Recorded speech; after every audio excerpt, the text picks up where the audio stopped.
Entiendo que la ley de los 10 mandamientos fue importante en el pasado, antes de la muerte de Jesucristo. Pero ahora vivimos bajo la gracia de Dios y no bajo la obediencia de la ley. Le pregunto, pastor, ¿cuán importantes son los 10 mandamientos hoy día? Muchas gracias, querida Madeleine, por darle lectura a la pregunta que llega a encauzar el tema que hoy vamos a analizar.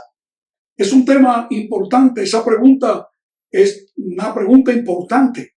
Y quiero decirles que esa pregunta se la hacen muchas personas sinceras en el mundo creyente, en el mundo cristiano. Y debo decirles que hay una gran cantidad de personas que creen una cosa y otra gran cantidad que cree lo contrario en cuanto al tema de la obediencia a través de la ley de Dios o a través de la gracia, como algunos creen. Pero la pregunta realmente es, ¿puedo yo juzgar a esas personas? Es que encontramos tanto en un lado como en el otro mucha gente sincera, cristiana y que desea de todo corazón obedecer a Dios. Pero como dijo Napoleón Bonaparte, no se ganan batallas con buenos deseos. Hace falta algo más.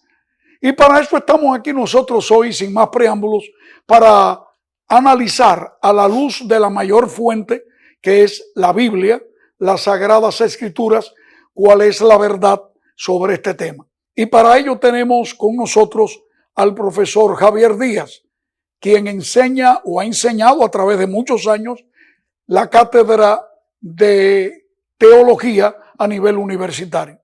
Y un hombre de gran experiencia y sobre todo con un corazón muy sensible tanto a servir a Dios como servir también a nuestros queridos televidentes.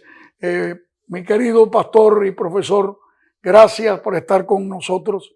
Esperamos que este tema importante podamos darle satisfacción a todos aquellos que nos están escuchando. Muchas gracias, pastor Rolando de los Ríos. Qué bueno es otra vez encontrarnos en este mismo escenario, ya que cuando tratamos asuntos tan importantes para nuestra vida y que atiende preguntas existenciales, como es natural en todo ser humano, pues a dónde, como usted dice, podemos y debemos ir a la fuente de toda sabiduría, a la verdad revelada de Dios en su santa palabra. Así que para atender una pregunta como esta, ¿no? Debemos basarnos en la palabra de Dios. Es la única fuente realmente digna de toda confianza, no cabe dudas. Bien, pues entonces usted planteaba, o se planteaba la pregunta, ¿no? De que si la ley en el Antiguo Testamento es vigente todavía en el Nuevo Testamento cuando estamos en el reino de la gracia. Entonces parece que se hace una dicotomía, una separación entre la ley allá y la ley ahora después que Cristo vino a este mundo. Sí, bajo ese planteamiento se hace pensar como que hay una contrariedad entre esos dos elementos. En la obediencia a través de los mandamientos de la ley de Dios sea contrario a la salvación por la gracia de Jesucristo. Es que pregunto, ¿es eso así realmente? Lo importante es que no debemos hacer un divorcio entre la ley y la gracia. Y para ello necesitamos entender que la ley de Dios, como se ha dicho muy correctamente, es un trasunto o un reflejo de su carácter. ¿Y cómo la Biblia nos define el carácter de Dios? Pues la Biblia nos define el carácter de Dios diciendo que es amor. Entonces debemos ver el carácter de Dios en la ley reflejada, porque Él es amor, y ese amor debe, ¿verdad?, ser transmitido a través del decálogo en este caso. Pero es bueno aclarar, pastor, también que la palabra ley en el Antiguo Testamento no solamente se limita al decálogo, también incluye, el decálogo es parte de la ley en la palabra hebrea Torah, que viene siendo la revelación que Dios le dio a su pueblo a través de Moisés en los primeros 5 libros de la Biblia, que se llama el Pentateuco. Y en ese Pentateuco, 5 libros, Él le reveló al pueblo y a la humanidad, que es bueno subrayar eso, que esto no fue solamente patrimonio exclusivo de un pueblo, el pueblo de Israel. La ley la reveló Dios para que lo conociéramos a Él como es, como un Dios de amor, y también la otra cualidad divina o atributo divino es la justicia. Así que cuando usted une el amor y la justicia divina, hay una mezcla perfecta, porque eso es en esencia el carácter de Dios. La pregunta, ¿es tan vigente e importante esa ley del Antiguo Testamento como ahora cuando Cristo vino? Sí, es tan importante porque Cristo precisamente lo que vino fue a validar esa ley que Él mismo le había dado a su pueblo en la antigüedad. Y continúa con nosotros. Como decía, la gracia es ese don que viene de Dios para que lo conozcamos. ¿Ver? Porque cuando el hombre pecó, entonces tuvo más necesidad de esa gracia restauradora. El Señor entonces nos da esa guía en el Decálogo para que la imagen de Dios, que había sido distorsionada y afectada por el pecado, ahora a través de vivir esa ley en nuestra vida, podemos restaurar esa imagen divina. ¿Eso es amor? Y Jesucristo, cuando vino aquí a este mundo y vivió entre los hombres, le preguntaban mucho acerca de la ley. Y Él vino para dar la mejor explicación por precepto y ejemplo de lo que significa esa ley que se dio allá. Y otra vez, entonces, cuando le dijeron, ¿qué crees de la ley? Allá en Mateo 5:17, Él claramente declaró, ni por asomo piensen que yo he venido para quitar, ¿verdad? O borrar, o abrogar, o abolir la ley o los profetas. Lo que decía la ley, Torá, o los profetas. Y en el corazón de esa Torá está el Decálogo. No penséis que yo he venido para quitarlo, porque hasta que pase el cielo y la tierra, ni una iota, ni un tilde, un puntito de esa ley dejará de existir. Por lo tanto, es importante que Cristo le dio su validación a la misma ley que le entregó. ¿Cómo entonces podemos ver una discrepancia entre la ley del Antiguo Testamento y la ley que Cristo vino a encarnar y a enseñar por precepto y ejemplo?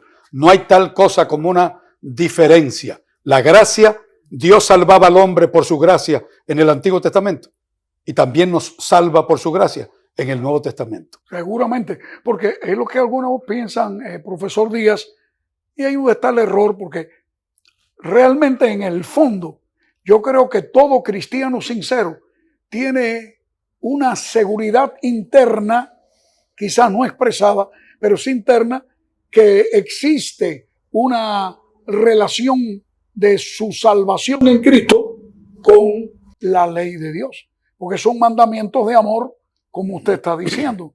Ahora bien, ¿cómo es que nosotros podamos entender que no es un enemigo del creyente la ley de Dios como un dedo acusador? Exacto. Sino más bien como un recurso del amor de Dios? Bien.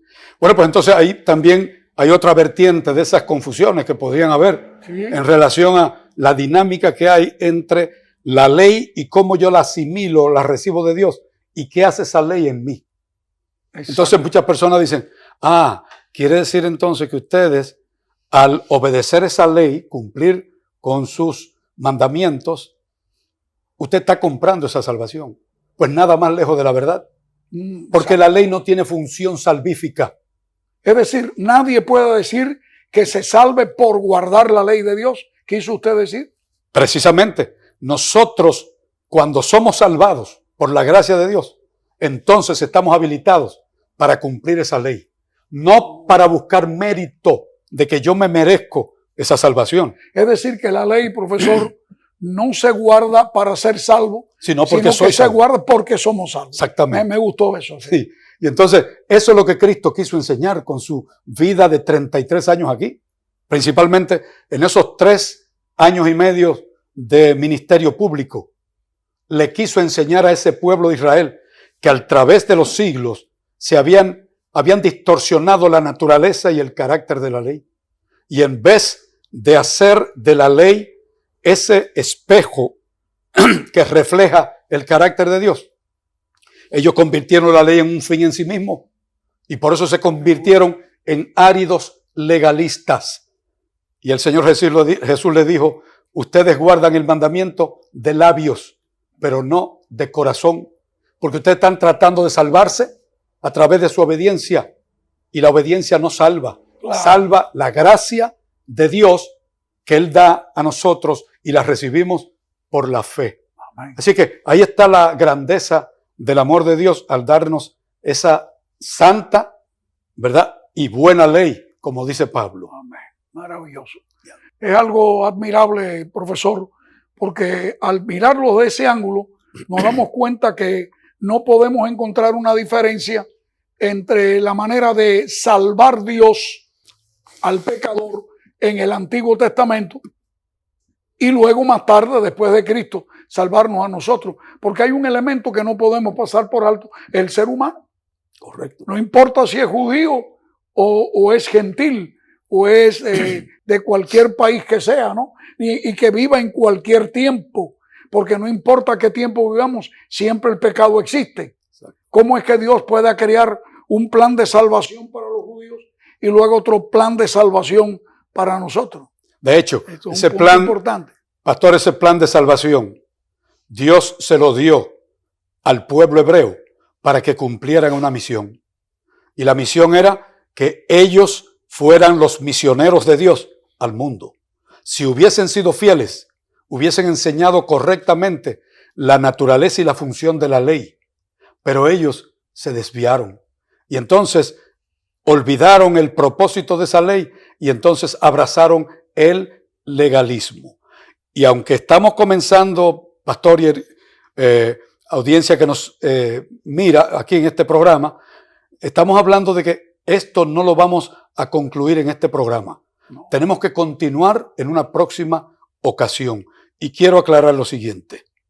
Cuando descubrimos la ley de Dios, cuando Él se la dio al pueblo a través de Moisés, lo hermoso de todo es que siempre Dios le dio primero el evangelio en una línea, en una declaración. Y entonces después listó los 10 mandamientos. ¿Qué quiero decir con esto?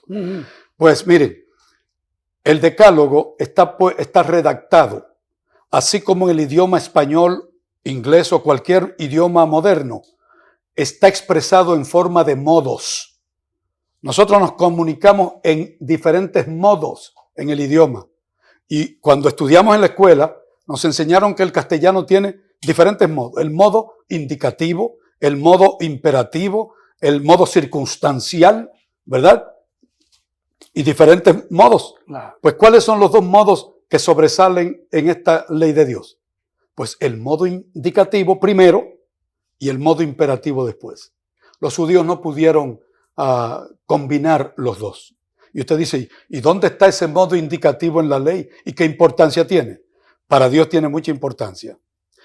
El Señor, cuando le dio los mandamientos primero, en Éxodo capítulo 20, no comenzó en su primer versículo diciendo no tendrás dioses ajenos. Ese no es el primer mandamiento, si lo vamos a hablar así. La primera declaración básica y fundamental está en los versículos 1 y 2 de Éxodo 20, cuando el Señor le dice a su pueblo, yo soy Jehová tu Dios, que te saqué de la tierra de Egipto de casa de esclavitud o de servidumbre. ¿Qué le está diciendo con eso? Bueno, le está planteando un indicativo. El indicativo lo que hace es que señala una declaración de hecho. Exacto. ¿Qué es lo primero que tú debes comprender? Lo que yo hice por ti. Así que, ¿qué hice yo por ti, pueblo de Israel, que antes estuviste esclavizado? Yo te liberté, yo te redimí. Y porque yo te redimí, ahora yo te pido lo siguiente. No tendrás dioses ajenos delante de mí. no puedes tener un sustituto de mí. Porque si tú me amas por la redención que operé en ti, tú vas entonces a cumplir con estos imperativos.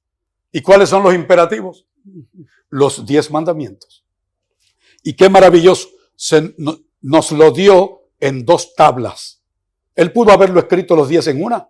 Por supuesto. Pero tenía un sentido pedagógico. Otra vez, ¿qué es lo que está diciéndole? El indicativo, mira lo que yo he hecho por ti, yo te amo. Ahora yo quiero que tú me muestres tu amor en esto.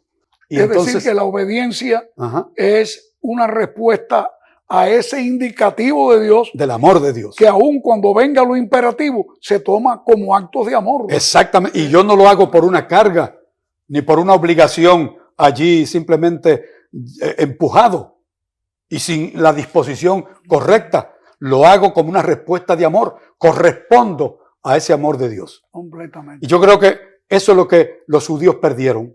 Ya, exacto. Al principio recordaron que Dios nos sacó de servidumbre. Pero pasó el tiempo, pastor y hermanos. Y entonces, ¿qué hicieron los judíos? Le dieron más énfasis al imperativo. Claro. Y con eso se convirtieron ¿en qué? Se convirtieron en legalistas áridos. E hicieron de la ley su fin y se olvidaron del amor de Dios. Yo creo, profesor, que usted ha creado una base tremenda para el tema que vamos a tratar en el video que viene ahora, después de este. Correcto. Porque ahora nos toca a nosotros acá, a nivel ya después de la muerte de Cristo. Sí. ¿Acaso hay algún cambio? Bueno, verdaderamente, amigos, el tema es demasiado grande para poderlo abarcar en unos pocos minutos. Sí. Así que agradecemos mucho, profesor, por su ayuda, su conocimiento teológico que nos ilumina la mente, pero es menester que con paciencia esperemos al próximo video, porque en el profesor Díaz ha presentado lo que la ley significó o debió significar para el pueblo judío antes de Jesucristo, antes de su muerte de Jesucristo en esta tierra. Pero ahora el próximo estudio que vamos a tener en breve va a ser sobre qué tiene que ver con nosotros después de la cruz del Calvario para acá. ¿Ha habido algún cambio? ¿En qué sentido ha habido cambio? Si es que lo ha habido. Bueno, yo creo que muchas preguntas podríamos formularnos, no hay dudas. Pero bueno, mientras tanto yo quiero recomendarte, mi querido televidente, que te suscribas si no lo has hecho y que también acciones la campanita, porque eso hace que tan pronto el próximo video salga, te avisa de que está disponible. Deseamos que Dios te bendiga y sigamos estudiando, porque estas preguntas, con la ayuda de Dios, serán contestadas. Aquí estamos contestando tu pregunta. Hasta pronto. Bendiciones.